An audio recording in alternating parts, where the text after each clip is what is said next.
خداوند یسوع مسیح کے نام میں سلام اور راہ حق کی جانب سے خوش آمدید۔ مقدس اگسٹین کے الفاظ ہیں The new is in the old concealed, the old is in the new revealed۔ یہاں اولڈ سے مراد پرانا عہد نامہ اور نیو سے مراد نیا عہد نامہ ہے۔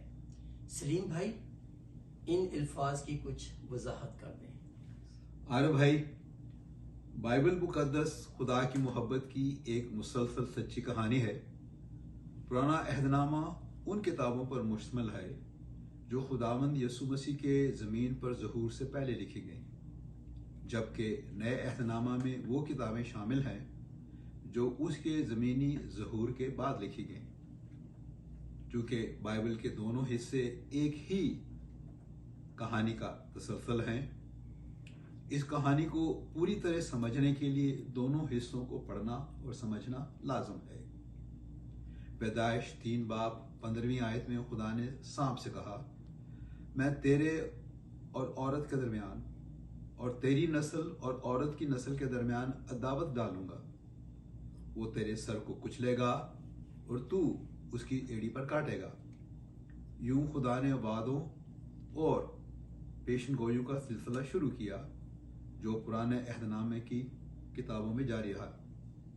ان وعدوں اور پیشن گوئیوں کا مرکز خداوند یسوع مسیح کی ذات تھی۔ خدا نے اس کی پیدائش، زمینی خدمت، صلیبی موت، مردوں میں سے جی اٹھنا، دوسری آمد اور ابدی بادشاہت کے بارے میں مفصل پیشن گوئیاں کی ہیں، جن میں سے بہت سی پوری ہو چکی ہیں اور باقی کا پورا ہونا ابھی باقی ہے۔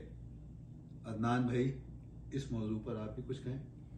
سلیم بھائی، اس کے علاوہ پرانے عہد نامے کے بغیر ہم یہ نہیں جان سکتے کہ خداوند یسوع مسیح کو اس دنیا میں آنے اور صلیب پر جان دینے کی کیا ضرورت تھی۔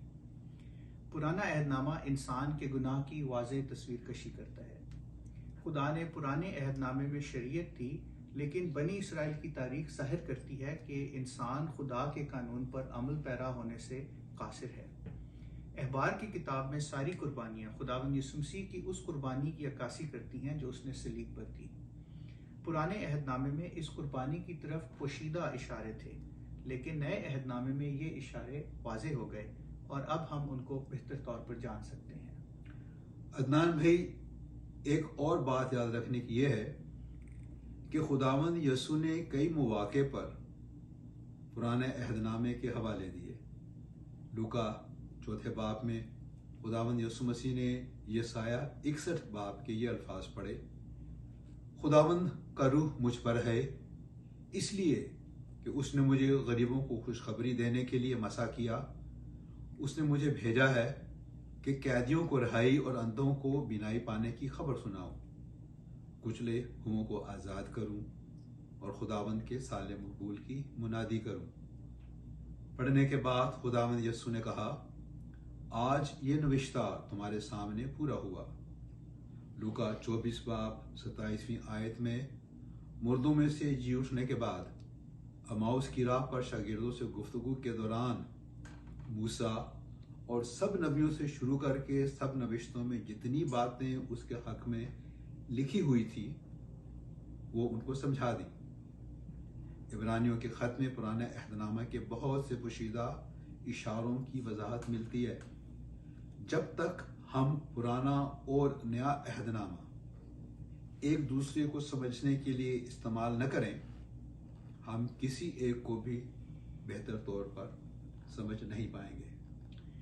ابتدائی کلیسیا کے پاس نیا عہد نامہ نہیں تھا، وہ پرانے عہد ناموں کے حوالے ہی خداوند یسوع مسیح کی خوشخبری سنانے کے لیے استعمال کرتے تھے۔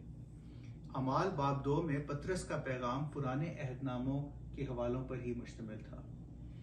باب 7 میں استفنس اور باب 26 میں پولس نے پرانے عہد نامے کو ہی اپنی گواہی کے لیے استعمال کیا۔ پولس جب کسی نئے شہر میں جاتا تو یہودیوں کی عبادت گاہ میں پرانے عہد نامے کے ذریعے خداوند یسوع مسیح کی گواہی دیتا تھا۔ دوسرا تیموتھیوس 3 باب 16 آیت میں ہر ایک صحیفے کو خدا کا الہام کہا گیا ہے۔ ہم آپ سے بھرپور درخواست کرتے ہیں کہ خدا کے کلام کو مکمل طور پر پڑھیں اور خدا کی ساری مرضی کو جانیں۔ اے آسمانی باپ، ہم تیرے کلام کے لیے تیرا شکر کرتے ہیں جس کے وسیلے تو اپنی مرضی ہم پر ظاہر کرتا ہے. ہمیں اپنے کلام کو پڑھنے، سمجھنے، سیکھنے اور دوسروں کو سکھانے کا فضل دے. خداوند یسوع مسیح کے نام میں آمین. معزز ناظرین، ہماری ویڈیوز کو لائک اور شیئر کریں اور ہمارے چینل کو سبسکرائب کریں اور اپنی آراء اور سوالات ہمیں info@rahehaq.org پر بھیجیں.